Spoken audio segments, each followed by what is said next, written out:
Good day, everybody, and welcome back to the Engine Builder Show. Today on the show, Gabe will be sharing with us how to increase the quality of your pay-per-click traffic.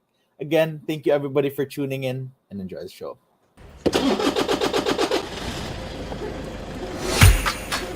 Good morning, everybody. There was always a ton to learn.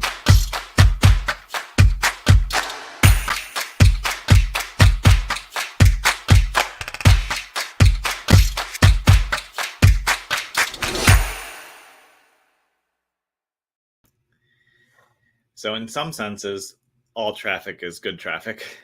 I've seen that to be true at times, and generally speaking, it's true. Yes, none of us want bot traffic or spammy traffic, but in some senses, going broad to start, there's nothing wrong with that, because if you start with broad traffic and you see what works, you can refine and make improvements. And that's what we're going to talk about today, is really how to improve the quality of your pay-per-click traffic.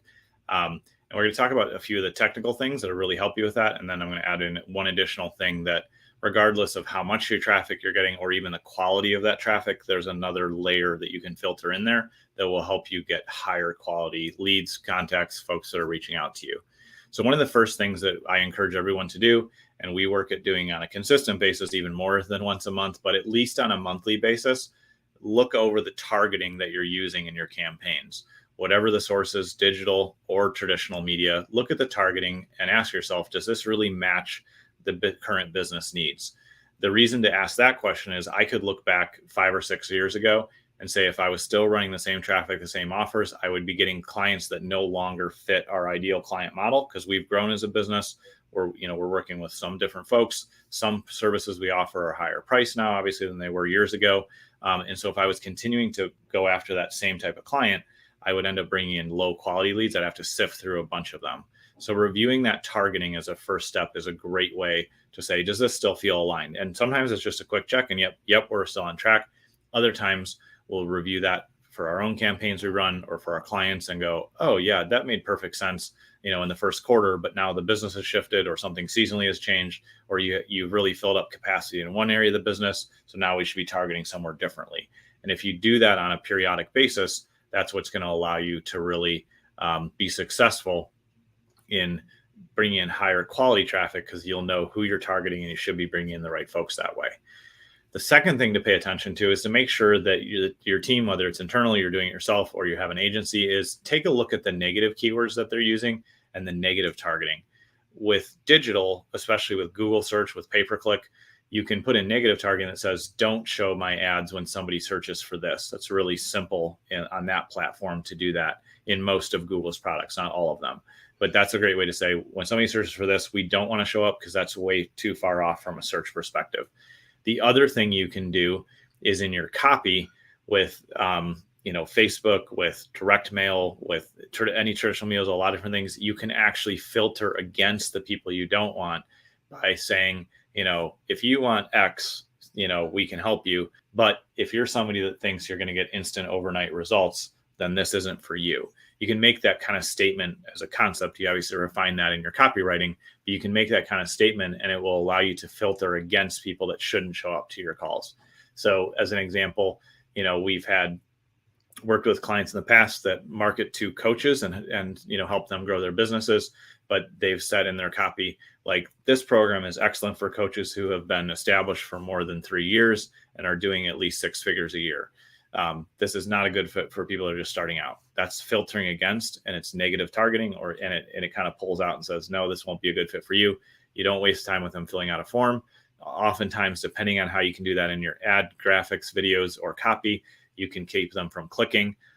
You can do negative targeting just with your copy, which is a great way to filter out the folks that you don't want. The other thing to really pay attention to that will just improve the overall, quality scores in the digital platforms and just will get you higher quality traffic is to review the congruence of your campaign from my ad copy, my graphic. If I look at that and then I click through and look at my landing page, does that match what I talked about in the ad? And are the images and the call to actions and the videos in there, are those matching everything? So as an example, one time I was consulting for a client. They brought me in to review all their campaigns because they were running some things internally that were working really well. They were running other things that just weren't performing well. I took a look at the ad copy and the ad, and the copy was very clear. It said, we can help, middle-aged women really take back their health and achieve more energy. And I think it was a weight loss product, but I don't remember at this point. But it was speaking to middle-aged women. And so there was a picture of a really good-looking middle-aged woman. I thought it was in concept, it was a great ad image with that copy. But then what we found is when people were clicking through, the imagery on the landing page didn't quite match. And we discovered that actually the image was filtering for the wrong people, and they were getting all their clicks, all their traffic, and some of their form submits even were from like men in their 50s. And we kind of uncovered through process of split testing and looking at data, we figured out that what we thought was happening is there was some 50-year-old men that were just attracted to the woman in that picture, and they were clicking through. Then they saw the landing page and said, oh, well, this is for women, this isn't for me. And they bounced away. And so it was incongruent with the targeting versus the image that we were showing. And so when we changed that image out, then we had made the targeting and the ad congruent. Once that congruency was in good shape, we took a look at the copy, the image, and the ad. And when we clicked through to the landing page, we made sure that the headline on the ad, like, again, I remember the exact part of it, it was like lose 50 pounds in 3 weeks. We'll say that was the concept, even though I don't know if that's the greatest health approach, but we'll just say that's the concept. Then when we clicked the landing page, it started talking about other things, whereas it should have said, here is the simple way you can lose 50 pounds in 3 weeks. It should match and be congruent with what we saw in the ad. And then as we look at images, they should reinforce that concept. And we look at call to action on the page, the buttons to click, the forms to fill out, those CTAs need to say, get started losing, 50 pounds in 3 weeks right now. Like it should just tie in. So everything feels super congruent. And even down to the detail level of looking at the URL, it should have said, theclientsdomain.com/lose 50 pounds, dash 50 in 3 weeks. Everything, the more you pay attention to that detail level congruence, that's one of the things that's going to drive up the quality of the traffic you get, the submissions you get, and everything like that. The fourth thing to pay attention to when you want to increase the quality of the results you're getting from pay-per-click traffic is test and adjust how much information you're requesting in the contact form or the order form or the next step form when they're booking with you. Because if you simply ask for an email, you're going to get a high conversion rate with lower quality. If you add in full name and email, you're going to get a little bit higher quality. If you add in phone number, and so you have full name, email, phone number, you're going to get a little bit of a higher lead. If you start asking for more and more information, your cost per lead is going to go up, but you will get higher quality, generally speaking, because somebody that's serious about solving that problem or serious about taking that next step with you is going to be happy to give you full information because they're ready to go.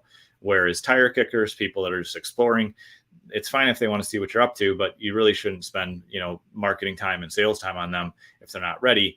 And so it's easy for them to drop an email in, but if they're not giving you full information, it kind of it's a good indicator of how serious they are in solving the problem or taking that next step.